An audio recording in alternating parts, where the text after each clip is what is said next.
na ipinagkaloob niya po uli sa atin Amen. para magkasama-sama sa linggong ito. Amen, amen. Bagamat ito po yung huling taon, huling linggo para magkakasama tayo. Isa pa pong blessing po iyon para po sa atin kasi nandito po tayo. Amen. Pinagpapasalamat ko din po ang buhay na ipinagkakaloob niya pa rin. Patuloy niyang ipinagkakaloob sa atin at lalong-lalo na po sa akin. Way back 2019, I was diagnosed and I'm still standing Ba? in front of all of you po. Oh.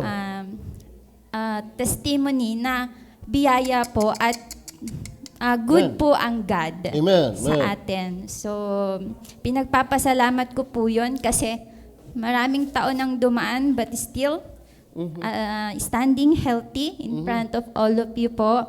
And pinagpapasalamat ko din po sa Diyos kasi pumunta po ako dito sa Batangas, hindi ko po alam kung ano pong ang magiging role ko.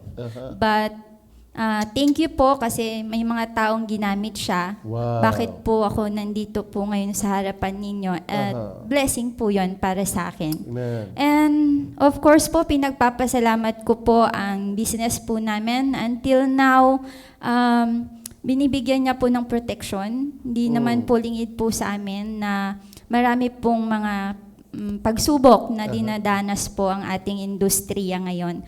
But still, good po si God kasi nga po andyan po siya to protect. Amen. And thank you po sa mga biyayang ipinagkakaloob niya sa akin.